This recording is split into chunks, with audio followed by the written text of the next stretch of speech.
Progressive presents Mindfulness with Flow. You are a mighty fortress of supreme knowledge. Progressive Direct has not only revealed their rates, but those of their competitors. If you were any more in the know, you would be drowning in, the know. Compare Progressive Direct rates with competitors' rates, because knowledge is power. Visit Progressive.com. Progressive Casualty Insurance Company and Affiliates. Comparison rates not available in all states or situations. Prices vary based on how you buy.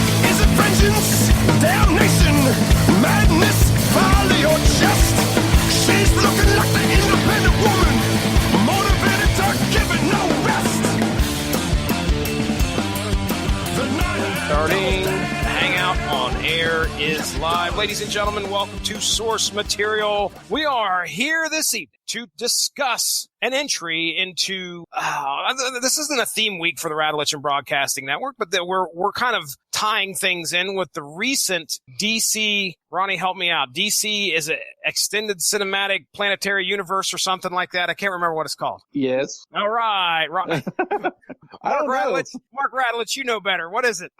It's simply the DC extended universe. Extended. Now, see, I don't understand why it's extended. What are we extending? Someone want to explain that to me? We're extending the universe out of Man of Steel. It should have never been extended in the first place. We are extending things that should not be extended, but DC continues to do it. Warner Brothers. All right. Well, hey, we're going to celebrate that by discussing a book. A Wonder Woman book, which, hey, raise your hands if you're Jesse Starcher and you haven't read but like maybe a handful, if anything, that involved Wonder Woman. I'm Jesse Starcher. I'm raising my hand. Wonder Woman is a character. Clearly, she is extremely popular, but She is a character. She is a character. And a Wonder Woman, she's a character. But this is a character that I've not really dove into. The last thing I can remember reading that involved Wonder Woman, I believe, was either the prequel or at least the precedings to 52, where she broke, oh man, I can't even remember his name, but everybody out there, it's a DC fans yelling at me right now. She broke this guy's neck live on TV. And yeah, man, I had it until you said something. Is it Maxwell Lord? Yes. Okay. All right. That's what I thought. So that's the last thing I read. And seriously, that was probably before Caleb was born when I read that. So 2010, I've never sat down and read a solo Wonder Woman story. But here's Mark Radulich to tell us, by the way, my introduction to you guys is, hey, how you guys doing? Ronnie Adams, you doing all right? Doing great. Great. Mark Radulich, you okay? I'm just Ducky. Ducky he is. Mark, let's talk about this book we're discussing tonight, how we came about it. This is, get your shot glasses ready, because I have a feeling it might be the same old here. And we don't get samey on this network, but we damn near come close to it. But no, Mark, we were talking about trying to find a Wonder Woman book, and you shot a few our way. This is Wonder Woman. Here we go. I'm pronouncing it this way, and it shall be this way for the rest of the night. Wonder Woman Hiketeia. All right? Hiketeia. So that's just for me. You guys pronounce whatever you want. I know Mark Radulich has got a ham sandwich up his sleeve and take a hike or whatever. But Mark, tell us how we came to this book, my friend. I was doing some Google searches for like top 10 Wonder Woman stories, and this one kept coming up. It's actually an out-of-print graphic novel. Now the only way to get it is through the Wonder Woman Greg Rucka collection, Volume 1. So it's like Wonder Woman 195 through 205 and the Hiketeia. And I was interested in it because, it featured Batman, and not that we couldn't do a story where Wonder Woman acted independently, but I thought, you don't necessarily ever see Wonder Woman and Batman as adversaries. So yeah. I thought the concept of the story, which, you're going to do a synopsis in a moment, but I thought the concept of the story was an interesting one, and one that was worth exploring, given that this is not Wonder Woman week. We don't have enough content for it to be Wonder Woman week. But But, we do have the new Wonder Woman movie coming out, and I wanted to look at a book that really focused on Wonder Woman. And, Batman is more of an antagonist in this one than he is a protagonist. So I'll say the story is so short, I don't even know if I can call him that either, but we'll get there in a moment. In any case, it came highly suggested on many people's lists, so we figured we'd check it out. Yeah, Greg Rucka, Ronnie Adams, ring any bells? I've heard the name a couple times, but I can't associate him with anything. This guy popular in your world? Off the top of my head, I can't really. I'm like you, I can't really associate him, but I've heard the name. Okay, I'm looking at a few things here. This guy, he's had his hand in Batman, Bruce Wayne Murderer, Bruce Wayne Fugitive, Batman, The Death and the Maidens. He's had his fingers in a lot of DC properties, specifically Batman. But from what I understand, he had a pretty good run on Wonder Woman shortly after this story. Now, this story took place in 2002, and he took over Wonder Woman for 3 years with issue 195 in 2003. This is kind of like his entry, and this is probably what popularized him as a figure and somebody to go, okay, well, hey, let's give him the reins to Wonder Woman and see what he can do. So here we have Wonder Woman Hiketeia, which, okay, at first I was like, I have no idea what the heck a Hiketeia is. And if you type that in to Google, I typed in the definition of Hiketeia, and it brings you up the definition first. And then the second entry is actually a reference to the Wonder Woman book. And from there on out, it's pretty much Wonder Woman. So this is something that if you've never heard of what a Hiketeia is or the ritual of Hiketeia, don't be like, well, you're missing out on something here. That's not the case. I don't think a whole lot of the world has ever heard of anything like this, or at least I never have until I saw this book. What we're going to do is I'm just going to try and do my best to briefly synopsis. This will be a quick episode, folks. We're going to give you a synopsis first and then our thoughts second. Wonder Woman Hiketeia. At the beginning of the book, we learn of what the ritual/law of Hiketeia is. Okay? I'm going to give you an idea of what that is. It's good that they did a nice job of summarizing within the first 4 pages of what in the world it means. It helps you, especially being able, not only do comics help you out when it comes to word learning, but when they use pictures to show you what's going on, that helps out all the more better. But it's a Greek ritual/law. If someone comes to you or you go to someone and offer yourself as a servant in exchange for their protection, you're invoking what they call Hiketeia. You're saying, look, I'm pretty much going to be your slave as long as you can protect me. So I assume either down on your luck.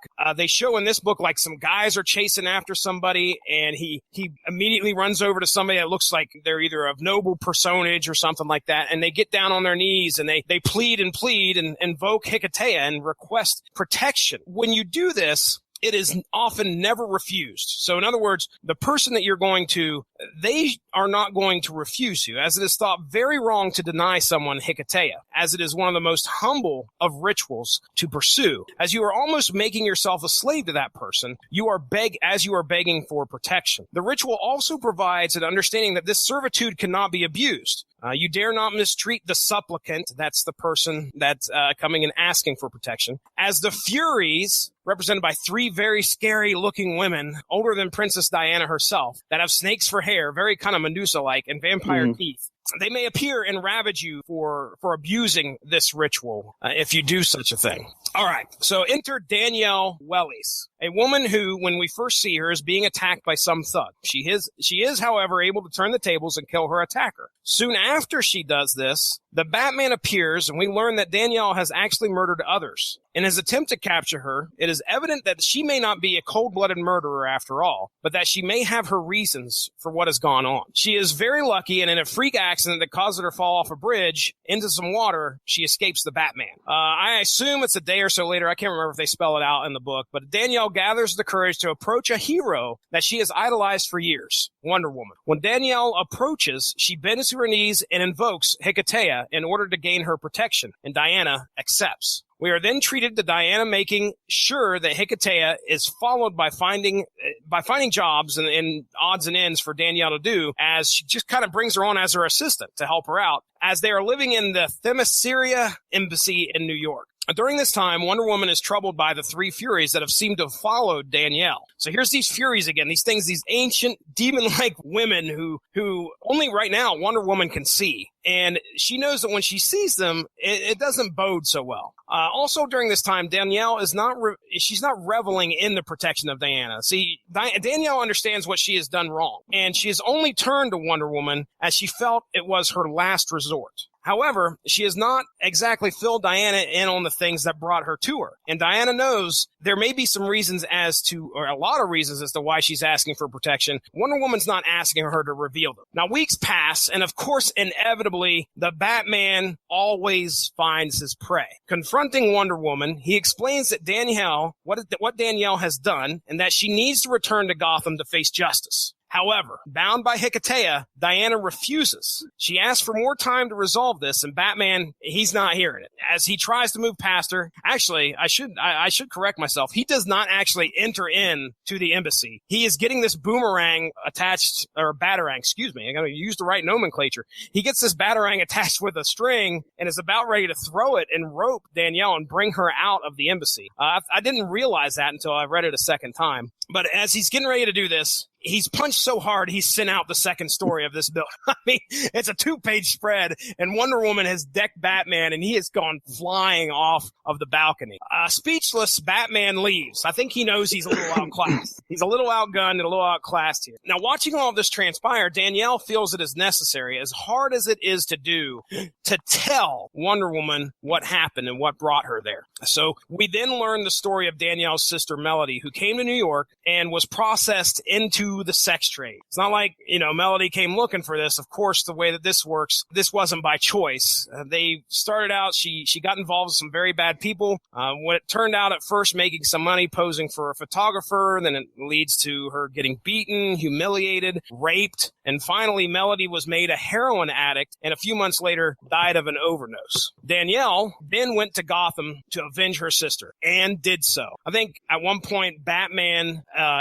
told her, or Batman, I think, listed off like 3 guys that she had killed, so that she, I guess, took vengeance upon. Educating herself in the ways of the Greeks, because she looked up to Wonder Woman. You got to understand this. She looked up to her, so she started to educate herself in the lifestyle that Diana lived. And Danielle convinced herself that the ones who did this had to answer. They had to face justice. And that's why she went to Gotham, because that was the law in her eyes. And Diana, when she is told this, she identifies with Danielle and she understands, but she also explains that Greek justice is not the way things are done 3,000 years later. Now, Danielle leaves after this heart-to-heart. Danielle actually leaves in the middle of the night. She's still upset. Wonder Woman wakes up. Of course, it's the 3 Furies that let her know that she's left. And they're like, hey, you better give chase. What's going to happen here? Now, the 3 Furies' role in all this is kind of shady. It's like Diana doesn't trust them at all. Wonder Woman has no trust for these guys at all. And it's kind of like they're there to egg her on. She wakes up, she gives chase. And she's able to find where Danielle's at. And guess who else is there? None other than the Batman. Danielle continues to evade Batman as he pleads with her to come back with him. He's saying, look, you can come back with me. Face justice. Don't run anymore. And as she corners herself out, backs herself up onto an elevated concrete platform above these rocky banks of the sea. Wonder Woman comes to the rescue. And of course, we get Batman and Wonder Woman fighting. Batman, of course, fighting for his sense of law and justice, and Wonder Woman bound by her ancient Greek law of Hiketeia, and they are now facing each other. And then we have right here a great representation of what we were when it comes to justice and law versus what we've become when these two fight. That's kind of what I feel that they were representing. Wonder Woman is obviously, again, she outguns Batman easily. She overpowers him, and that's where we get the cover of this book, which is, I think she has her foot on Batman's head, which is just it's a great looking. Yeah. That's a good cover. It's a good cover. So we got them battling here. We got Batman. We've got Wonder Woman. They're fighting. Of course, Wonder Woman's got the upper hand. And then all of a sudden, Batman tries to invoke Hiketeia. He then supplicates himself, but Wonder Woman refuses him. Danielle, this poor girl, realizing that these two heroes / friends are now deadlocked until one of them fails or falls. They're going to continue to battle to the end because both of them have a strong sense of justice here and, respect for the law. She decides that the only way out of this is to jump from the platform to her death. Wonder Woman jumps down after her, but is of course unable to catch her before she hits the rocks below and faces her in. But Wonder Woman makes it down there, and as she holds Danielle's near lifeless body, this girl that she swore to protect, Danielle then releases Wonder Woman from Hiketeia. That's the only way that you can get out of it, is if the supplicant releases you from that duty. And that's where we leave the book. We leave the book with Wonder Woman days later still clearly upset about what had transpired. And that's it. That's Wonder Woman Hiketeia. I mean, it's a short book. Let's go ahead. I'm going to turn it over to you, Mark. I went through, I gave however many minute synopsis here. What were your thoughts, dude, when you read this? Did you read it once, twice, or just did you breeze through it? How did it go for you? I read it once, and I was surprised, and I feel like the end came rather abruptly. And I thought, oh, Jesus Christ, did I not get the whole book? That's it. Yeah. I thought it was an interesting story, but like I said, it just as soon as it gets going, it ends. And it ends really tragically with this poor girl throwing herself up, throwing herself to her doom. And I thought the stuff with Batman at the end, supplicating himself, and it was like, okay, well, that's typical Batman, well, if I can't fight you physically, I will come up with another way to defeat you. Nah, he uses his mind. Yeah. Mm-hmm. But again, there was nothing else to the story besides that. So they build up to this confrontation. They have the confrontation. She kills herself. He supplicates himself to Wonder Woman, and then the book ends. Let's just dive into Mark Radlich's world here. Anybody who's listened to this podcast before, or any other podcast on the Radlich and Broadcasting Network, knows that you have to deal with some shady characters throughout your regular day life. And I know how much you just love to, I don't want to drag it out of you, but this tragic story of this girl who, I guess I should say her sister, is that something that you have had to see in the past? Yeah, sure, all the time. I remember when I first came to Florida, I was working in a youth program, and I remember this one girl was telling me that her and her mom used to shoot heroin together, and and she was a teenager when she was telling me she shooting heroin when she was like 8, 9, or 10. Wow. Every woman I talked to at the jail has been molested, like all of them. Unfortunately, that path is bestowed upon people when something traumatic like that happens. Now we have this girl's sister who decides to take vengeance upon, these people that have done this. That's got to be more of a rare case. You don't see that very often at all, I would say, Mark, right? Yeah, that's not happening. If you want to know what I see happening, I see a lot of. If we're just talking about the women, it's like they're all molested. They're all, they've all been molested by some family member or raped or whatever, beaten. There's a lot of. I deal with a lot of physical abuse, women that are involved in domestic violence and whatever. Do I deal with any that murdered their spouse? No, nothing like it. I don't deal with too many women murderers. The murderers that I deal with are usually the guys. And in a lot of cases, just sort of slightly off topic, they've completely fucking snapped. Really? Yeah. I deal with a lot of guys where they just lose all sense of reality for a moment. It's like a piece of the film footage is missing, and they just go blank and they do something horrible, and then they come out of it and they're just, what I do. Ronnie, can you identify at all with Danielle's motivations here to go take out these killers? Oh my gosh! If something happened to my sister, I have a sister. If something like that happened to her, I would have a hard time not seeking vengeance. Yeah.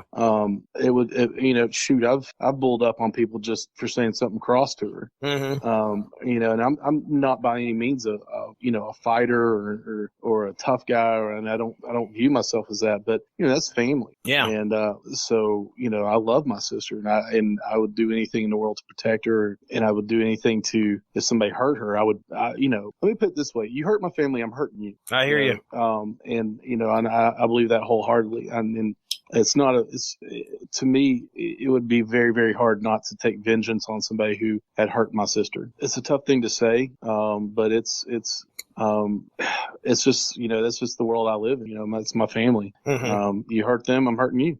The interesting juxtaposition here, clearly, there's quite a few things going on in this book. One of which is, I think, the theme of law and justice now versus law and justice, from Wonder Woman's age or the Greek age, I guess you would say. Clearly, I think Batman represents law and justice now. His way of, we've got to bring you in, we got to take you into the authorities and let them deal with you, and you got to be processed through the system.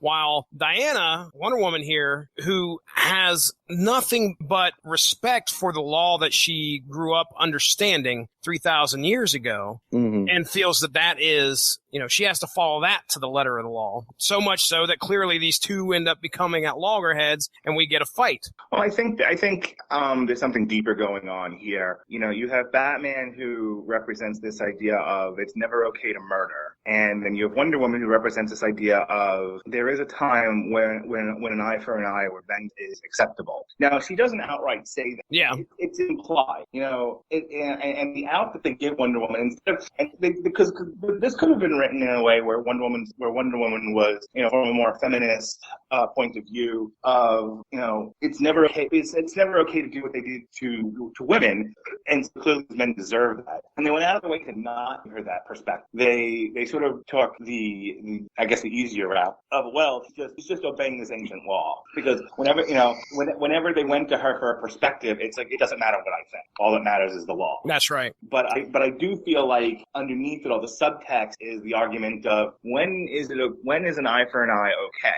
And surely when you drug a woman and force her into prostitution, that is okay to go after those people because they are purely evil. And Batman says no. Batman's coming from this point of view of it's never okay to murder. An eye for an eye is never okay. We are not living in biblical times. And I thought that was the most interesting part of the story. I almost thought that they had given Wonder Woman that perspective. But I guess, because then I guess you're starting to get into questions of what is the nature of a hero. Is the hero somebody who, like Batman, who upholds the law? The law doesn't always work for everybody. Yeah. But without it, there's anarchy. Is he the hero, or is the hero somebody who punishes bad people? I'm going to invoke the name of a character who street level starts is just mad about it. And that's the Punisher. And why does everyone get off on the Punisher? Because the Punisher takes the law into his own hands and just straight up fucking murders people. He deals justice. Is it justice though? That's the question. Can murder be justice? If you're of the Batman perspective, the answer is no. Yeah. If you're coming from this other perspective, then the answer is yes. And I thought that subtextual debate is probably the best part of the book. If you're not into that idea and sort of exploring it and thinking about it, there isn't much left of the book to really discuss. Like, you understand what I'm saying? Oh yeah.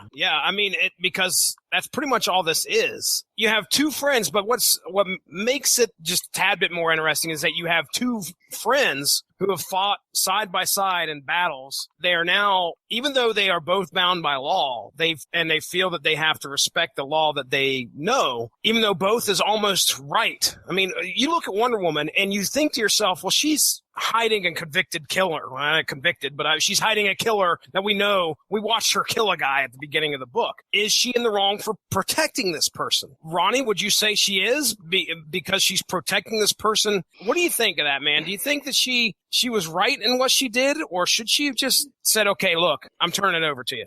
It's really hard because she's following what she believes. You know what I mean? And to both Batman and Wonder Woman, it's a black and white issue. It is no, it's wrong. It is no, I have to protect her because she asked and she invoked this sacred whatever on me. And so it's a black and white issue for both of them and what they believe. So it's really hard. The thing that kept running running through my head, and I know this is a stretch, but it related it back to me.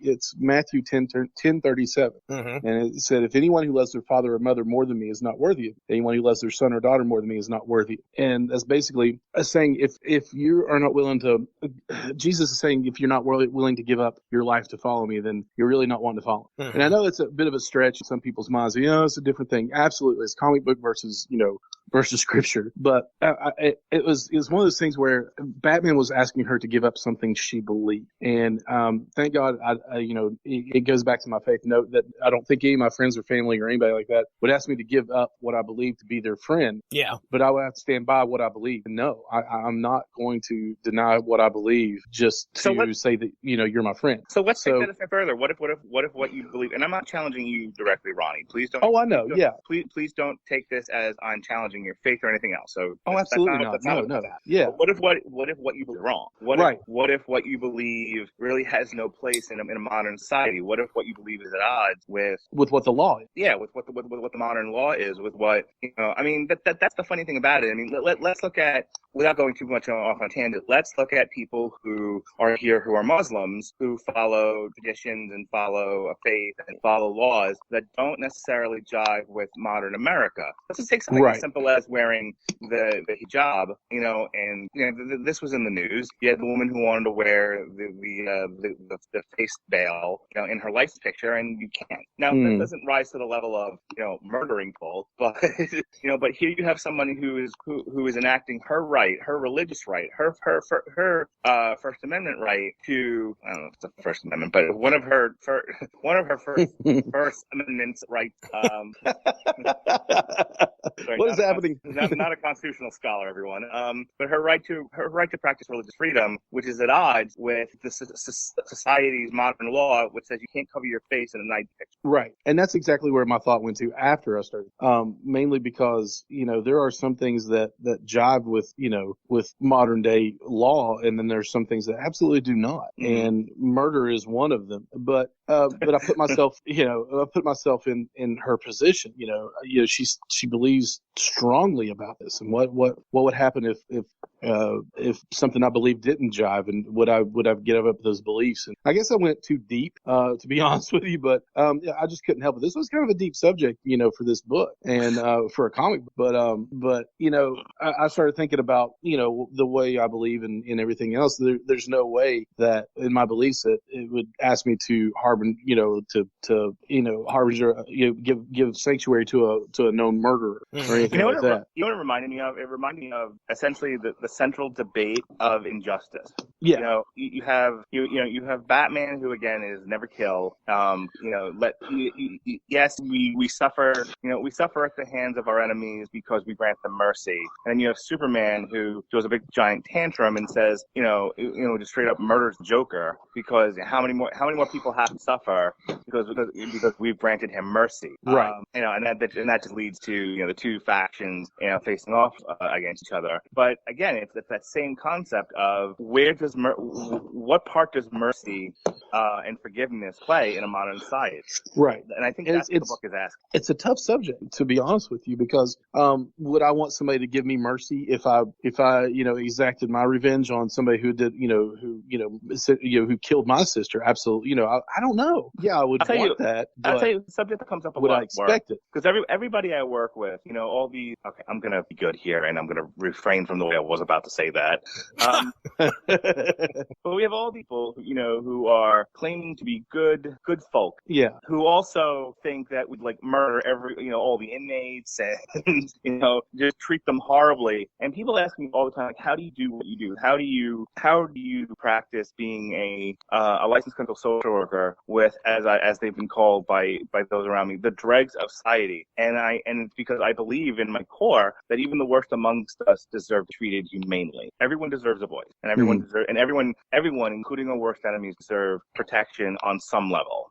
So, with that being said, would you identify more with what Wonder Woman is trying to do or with what Batman's trying to do? Because I think clearly Wonder Woman is trying to give this woman the opportunity to say her piece. And Batman is rushing right into it with the Batarang out. As Batman does. Batman does, ready to make sure that she goes down. What do you think, Mark? Well, there's no such thing as the, I should say there's no such thing, but it's a rare thing indeed for the justifiable homicide. Yeah. And the fact of the matter is, just because your sister was mistreated doesn't give you the right to murder them. And this is clearly what she did. What Danielle did was premeditated. Absolutely. Oh, absolutely, yeah. No, I'm on Batman's side on it. Are you? You know, I honestly think that, like I said, Wonder Woman's point of view in this is not the strongest point of view. You know, I'm obeying an ancient law. Okay, but you're also I don't know if in this one, yeah, I think it's established as the UN ambassador of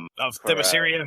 Themyscira, yeah. You know, like, so it's not like you're just of this one world. You are of the modern world too. You have made an active choice, Wonder Woman, to play an active role in the modern world. You don't get to pick and choose which laws you're going to obey and which you're going to forget about. Diplomatic immunity. Okay.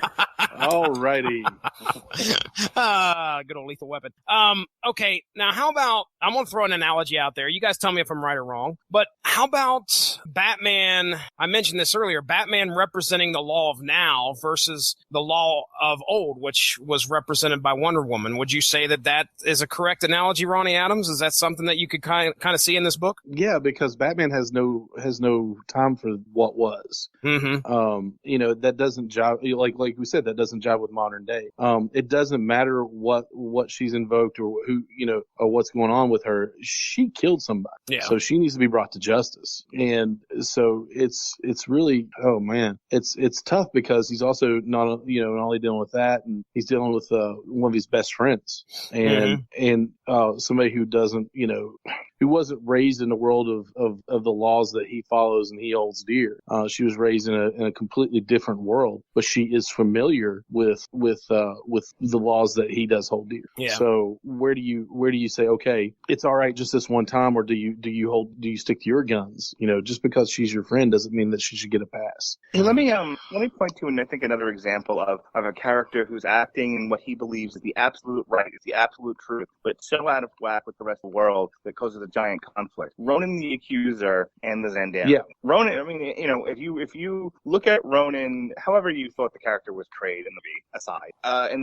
the first Guardians of the Galaxy movie, Ronan absolutely believes he's in the right. Mm-hmm. You know, he's not out to conquer the world. He's not out to. He's saying that, you know, his first lines of dialogue in that are, I practice the ancient laws and traditions of our people, and that makes me an outcast. Yeah. It struck me that you could see what Greg Rucka was kind of going with here, clearly with the, you know, our laws now versus eye for an eye, but you could almost take it as, you know, Batman represented that law of now, and Wonder Woman representing that law of then, the eye for an eye, the justice that a lot of people crave, and that we've, you know, our society, yeah, we can say we've taken leaps and bounds, but we're not too far removed from eye for an eye. And Batman was completely overpowered by Wonder Woman, which you could almost, here, I'm going to stretch it and say that he's making a comment here about how, yeah, he can go up against Wonder Woman all day long, but until he submits and to understanding that he is a servant to that eye for an eye, or at least the base of that eye for an eye. So which she refused, but regardless, he had to submit to that at one point. I don't know if he's making a social commentary here. Just, yeah, I know I'm probably stretching it, like I said, but if she represented that, that's an awful powerful thing to try and overcome. No, I don't think he was giving away his position. I think in that sense, it was merely an outwitting of Wonder Woman. Okay. You know, this isn't Superman. You know, Superman has a million ways he can be, you know, he put on kryptonite gloves and punch him in the face, that sort of thing. We've seen Superman and Batman go at it. We've seen Batman, Superman, you know, a number of different times, a number of different ways. Wonder Woman doesn't have those weaknesses last time I checked. She's, you know, you just have to be more powerful and Batman is nowhere near that. And I think, and Batman's like, well, I'm not going to continue to run my head straight into a brick wall. You know, I have to come up with something else. And it didn't work. It didn't work, though. Right. Because, I mean, she's like, well, hey, I can go ahead and refuse you. So Wonder Woman pretty much had the Batman beat here. The only thing that he could probably hope for was that, some sentiment that she wasn't really aggressing anyway. She was just trying to keep Batman away from Danielle. Can I just say that I thought killing Danielle at the end of that book, like at that point, was I feel like the writers had just run out of stuff to say and to do. It was like it was almost as like you write a short story and you don't know how to end it, so you just start killing off characters. Oh man, I wondered about that too. I mean, honestly, because it felt like, okay, this is kind of out of left field, but when she was clearly troubled. You kind of painted yourself into a wall with that character, though. You did. So that story could have gone on for a little while, where Wonder Woman backs Batman off. Batman tries to submit to Hiketeia, and she refuses him, and he's like, "I'm gonna be back. This isn't over." And instead of killing Danielle at that point, there could have been more of Danielle like, "Oh, I've caused too much trouble." Maybe she tries to kill herself, and Wonder Woman stops her. That sort of thing. And it's like, it's like this, and maybe have that conversation of like, you offered yourself to me, and this is what you do. You try to, this is what you do with my kindness. But there's none of that. She just fucking throws herself off the balcony, and then we're done. It's like, oh, all right. Well, I could see where you could be a little bit let down from that because, and honestly, I mean, we don't know what they were dealing with in 2002. They're handing this guy, Greg Rucka, the reins, or at least giving him the opportunity to tell a Wonder Woman story. I'm sure that the amount of, when it comes to pages and page count, there was probably not enough there. They probably said, okay, you only got a certain amount of pages. So I agree with you though, Mark. It could have went on for a little bit longer. I assume that this wasn't put out in issue format, at least as far as I understand. I think this was all one big story, one shot. Joke. Yeah, it's like the Killing Joke, and it's about as long. I can tell you that I did pick up on some visual cues, and I think I told you guys in the messenger, but I try to slow myself down. And the good thing about reading a comic twice, which I rarely do, okay? I'm putting that out there. It's very rare that I'll go back and read a comic 2 times within a short amount of time. Now, I might go back and revisit something a year on down the road, but it's very rare in that, and it's only a few select stories. But I had the opportunity to watch or read this again. One of the parallels that I drew was between the Furies, these vampire snake-haired women that were following and tormenting Diana by telling her, okay, be ready because Hiketeia is never about the supplicant, the person that is initiating it. It's all about the person who is following the law or giving the protection. So anyway, at the end of the book, when Danielle falls to her death and she's laying there, I noticed that they made a direct point to put blood around her mouth. And I was like, anytime you saw the Furies, they had blood-soaked lips or a blood-soaked mouth. Then it occurred to me, well, she's clearly a representation of what a Fury is throughout this whole story. She is vengeance. She is a person that goes and, she murders those guys in a fit of a premeditated rage, premeditated murder. But she's carrying out an eye for an eye, which is almost exactly what the Furies do, as we're told in the beginning about how the one guy, refused. Well, I didn't say he refused. He didn't refuse Hiketeia, but he abused the ritual by killing the one guy he was sworn to protect. So I thought that was a neat little parallel that Rucka put in there. I think that she would definitely represent a Fury. Ronnie, am I off here? No, not at all. Okay. That's really interesting that you said that because I didn't even think of that, but it's so true. Visual cues. When it comes to comics, some guys are really good at writing stuff, and Killing Joke is a perfect example. We've discussed that, and I've referenced that many a time on here about how awesome it was to go back and revisit that and look at everything, and then especially at the end.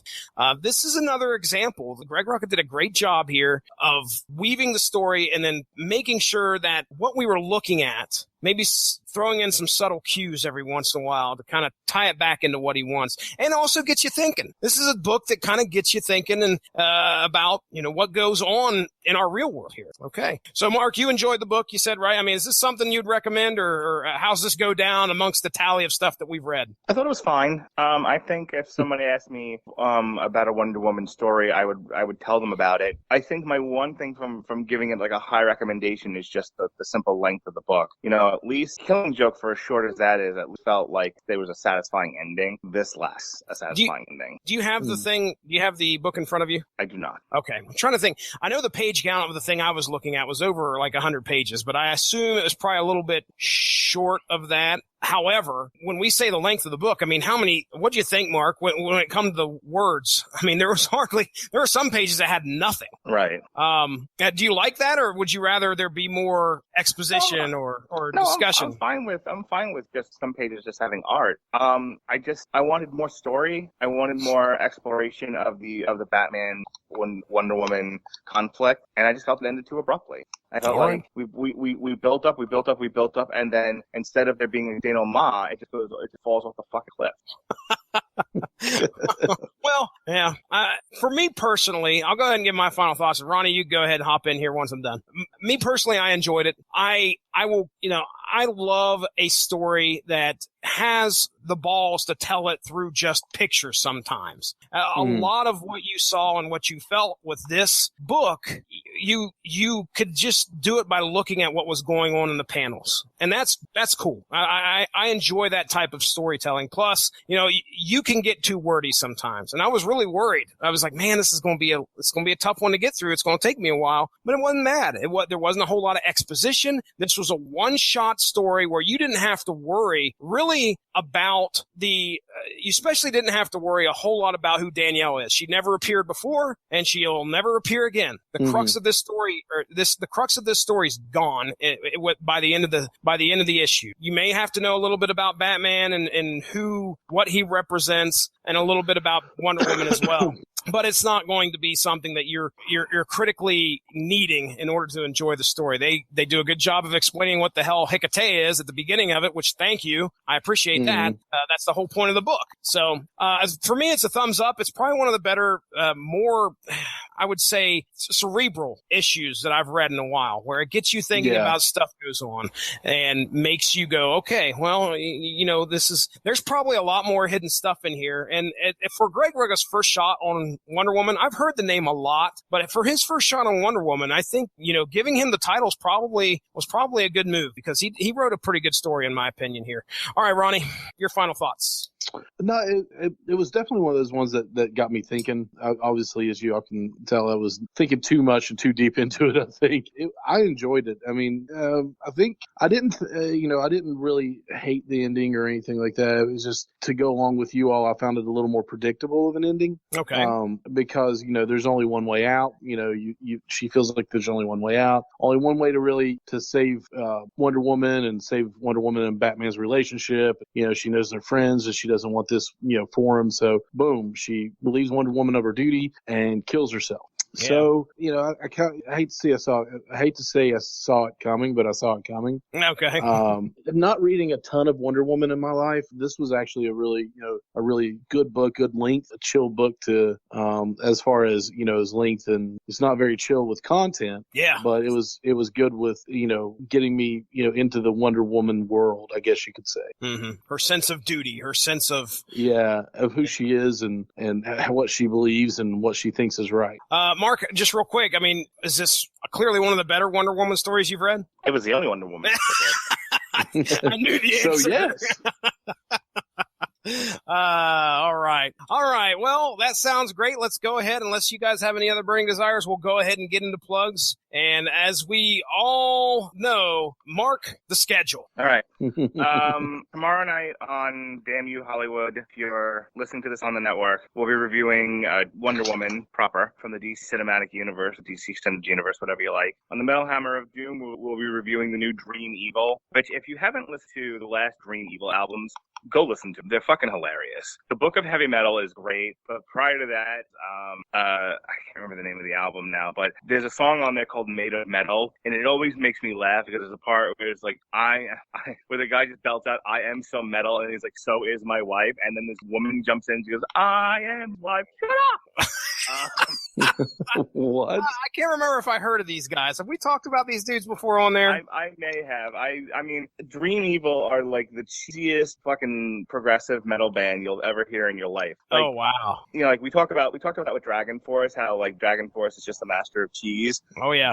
Dream Evil is all the cheese of Dragon Force and none of the musicianship. This will be fun. I was going to say they're bad musicians, but they're not doing the. Oh, no wheelie, wheelie, wheelie. There's no wheelie, wheelie, wheelie, whack. Can I just say that was my favorite part of that whole podcast? when he busts out into some crisscross? Wheedly, yeah. Oh, well, okay. Wheedly, I got you. And then the crisscross came, and then I was like, well, I got to turn this off. But no, I'm kidding. But it was hilarious. I loved it. So go check out the last two Dream Evil albums, and then we'll be doing a review of the latest Dream Evil album, which is called 6, on the Metal Hammer of Doom. On Thursday, I'm not making any promise at this point, but on Thursday on the schedule is On Trial, Superman Return. And that's all for this week. Last week was all Pirates Week all the time. We looked at Nightcrawler on source material. Tuesday, we reviewed Pirates of the Caribbean, Dead Men Tell No Tales, which was basically a soft reboot of the first movie. You can hear more about that on the podcast. Wednesday, everyone just got fucked by an anchor. This is gonna be great. You're a bunch of that is wow. That is the greatest song ever. It is. Dude, fucked by an anchor. There's nothing better. What I'm talking about there is Ailstorm, No Grave But the Sea. It's a great album. We covered it on the Metal Hammer of Doom. Go check it out. A fun time was had by all. Jesse Starcher and Robert Cooper always bring the funny. On Thursday, Ronnie Adams joined me on the TV party tonight. Discussed Black Sail Season 1. And then Ronnie Adams and Jesse Starcher and a cast of thousands did Dream Boy podcast, and they looked at Pirates in the movie, Pirates of Penzance, Treasure Island, Muppet Treasure Island, all the greats. All right, and with that said, I thank you, gentlemen. I am bowing out. Later, sir. Thanks for joining us, man. Hope you get some rest there, homie. Absolutely. All right, Ronnie Adams, what you got to plug, sir? Screaming Boy podcast. You can still check us out on YouTube as of right now. I am computerless, so I can't really edit, record, things like that. But that will soon change. It's killing me right now not to be able to do that stuff. We are not episodeless as we speak, but we are kind of in hiatus as far as a little bit of vacation time, I guess. We all need it, but we're still active on Facebook, Twitter, Instagram, all that stuff. We're still active in the podcast world as correspondents on, of course, source material, TV Party Tonight, and wonderful shows like that. All right. Did you give us your Twitter? At Screaming Boy PR. You can look up Screaming Boy Podcast on Facebook, and it's Screaming Boy PR. I think it's still Screaming Boy PR on Instagram, but either way, Screaming Boy, and then screamingboy.com. All right, very good, very good. Okay, well, ladies and gentlemen, I think most of my plugs were done between these two. I think there isn't a whole lot. There is a whole lot coming up for source material. You're listening to this on the 5th of June.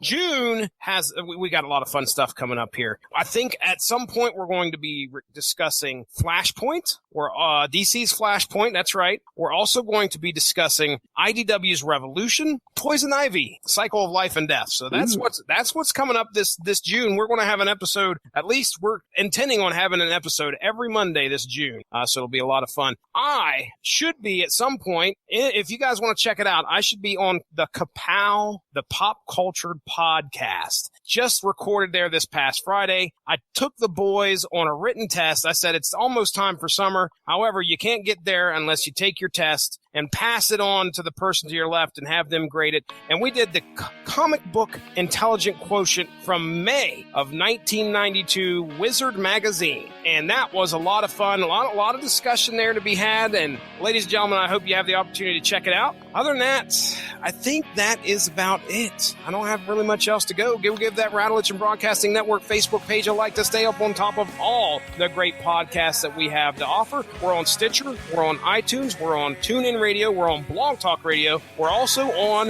Spreaker.com. If you want to check us out there, just type in Rattlich, Radulich, up there in the search bar. Don't forget also, throw some money to our patriarch, not my patriarch, our our patriarch by maybe checking out a snazzy shirt. Fight Rattlich Fight. Go to represent.com/fight Rattlich Fight. Huh, I mess it up every time. Fight Rattlich. Oh, wow. Fragile, friggin' fact. Blah, blah. Fight Rattlich Fight. That's right. You represent.com, fight Rattlich, fight. Yeah, like I said, just go there, type in Rattlich, you're going to find it. Yeah, nice shirt, snazzy, and if you purchase one, a portion of those proceeds go to help out our patriarch in his battle with cancer. So I want to thank everybody for joining us tonight. Ladies and gentlemen,